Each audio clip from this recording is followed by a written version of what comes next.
अगर आप भी एक स्टूडेंट है और अपने करियर में कुछ अचीव करना चाहते हैं तो दोस्तों आप एकदम सही जगह आए हैं। जी हाँ, हमारा चैनल आपके लिए टाइम टू टाइम अलग अलग करियर ऑप्शन से जुड़े हुए वीडियोस लेकर आता रहता है। तो दोस्तों स्वागत है आपका स्टडी सेक्टर में। आज हम आपके लिए लेकर आए हैं जनरल नॉलेज के कुछ ऐसे क्वेश्चंस जो बहुत ही इजी हैं, लेकिन ये बार बार बहुत सारे कॉम्पिटिटिव एग्जाम्स में रिपीट किए जाते हैं। तो बढ़ते हैं इन क्वेश्चंस की तरफ, लेकिन आगे बढ़ने से पहले मैं आपको बता दूं कि अगर आपने चैनल को सब्सक्राइब नहीं किया है तो पहले चैनल को सब्सक्राइब कीजिए, साथ ही इस वीडियो को लाइक करे बिना कहीं ना जाएं। तो चलिए शुरू करते हैं। हमारा पहला सवाल है कि आंसू का पीएच क्या है। तो मैं आपको बता दूं इसका सही जवाब है 7.4। जी हाँ, जैसा कि आपने 10th स्टैंडर्ड में पढ़ रखा होगा कि पीएच क्या होता है, किसी भी सब्सटेंस का एसिडिक या बेसिक कैरेक्टर मेजर करता है। और साथ ही मैं आपको बता दूं कि पानी न्यूट्रल होता है नेचर में और पानी का पीएच 7 होता है।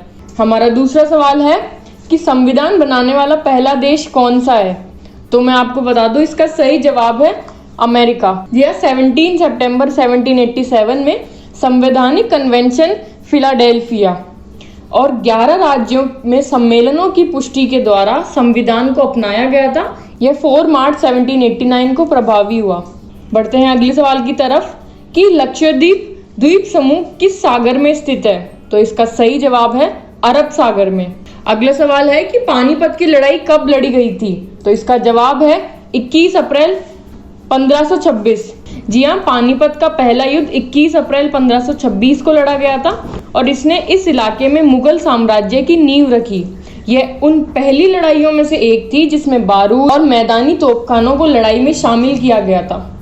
और साथ ही मैं आपको बता दूं कि सन 1526 में काबुल के तैमूरी शासक जहीर-उद्दीन मोहम्मद बाबर की सेना ने दिल्ली के सुल्तान इब्राहिम लोदी की एक बहुत बड़ी सेना को युद्ध में परास्त किया था। इसी के साथ हम बढ़ते हैं अपने अगले सवाल की तरफ। इंग्लैंड का राष्ट्रीय खेल क्या है। तो शायद आपको इसका जवाब पता होगा। जी हाँ, इसका सही जवाब है क्रिकेट। साथ ही मैं आपको ये भी बताना चाहती हूँ कि क्रिकेट की शुरुआत कब हुई इसका स्पष्ट उल्लेख नहीं है, लेकिन क्रिकेट का स्वर्णिम दौर 1760 जी हाँ 1760 से शुरू हुआ था और वर्ष 1760 में इंग्लैंड में प्रथम क्रिकेट क्लब की स्थापना भी हुई थी। इसी के साथ बढ़ते हैं अपने अगले सवाल की तरफ, लेकिन आगे बढ़ने से पहले मैं आपको बता दूं कि अगर आपने अभी तक चैनल को सब्सक्राइब नहीं किया है तो पहले सब्सक्राइब कीजिए, साथ ही नोटिफिकेशन बेल को दबाए बिना कहीं ना जाए ताकि आपको latest notification time to time मिलती रहे। साथ ही आप हमारे टेलीग्राम चैनल स्टडी सेक्टर 135 को ज्वाइन कर ले। तो हमारा अगला सवाल है कि सहारा और कालाहारी मरुस्थल किस महादेश में स्थित है। तो मैं आपको बता दूं इसका जवाब है अफ्रीका महादेश। जी हाँ, ये दोनों डेजर्ट अफ्रीका कॉन्टिनेंट में स्थित है। और साथ ही मैं आपको बताना चाहती हूँ कि सहारा डेजर्ट इस दुनिया का सबसे गर्म मरुस्थल है और इसका एरिया है 92 लाख किलोमीटर स्क्वायर। हमारा अगला सवाल है भारत में नीली क्रांति किससे जुड़ी हुई है।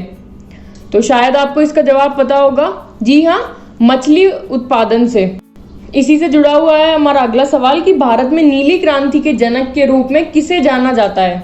तो इसका सही जवाब है हीरालाल चौधरी। जी हाँ, हीरालाल चौधरी और अरुण कृष्णन को माना जाता है कि उन्होंने ही भारत में नीली क्रांति की शुरुआत की थी।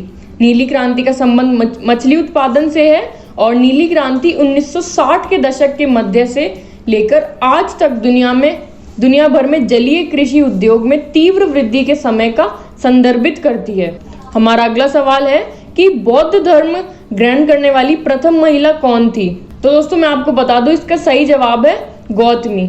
जी हाँ, गौतम बुद्ध की धर्म पत्नी गौतमी ही वह पहली महिला थी जिन्होंने बौद्ध धर्म को ग्रहण किया था। साथ ही मैं आपको ये भी बताना चाहती हूँ कि बुद्ध का गौतम नाम गौतमी के नाम से पड़ा है, ऐसा भी माना जाता है।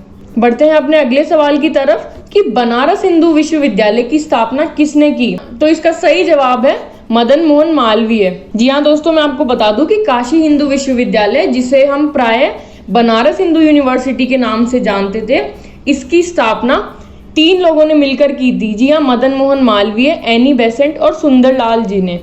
और साथ ही मैं आपको बता दूं कि इसकी स्थापना 4 फरवरी 1916 को हुई थी। तो कैसे लगे आपको ये सवाल कमेंट सेक्शन में ज़रूर बताइएगा। साथ ही आपको और किन टॉपिक से जुड़े सवाल चाहिए आप वो भी हमें कमेंट सेक्शन में बता सकते हैं, या फिर आपको इन वीडियोस में कुछ सुधार चाहिए तो उसके लिए भी आप हमसे कमेंट सेक्शन में बात कर सकते हैं। मिलती हूँ आपको अगले वीडियो में, तब तक चैनल को सब्सक्राइब और वीडियो को लाइक करे बिना कहीं ना जाएं। धन्यवाद।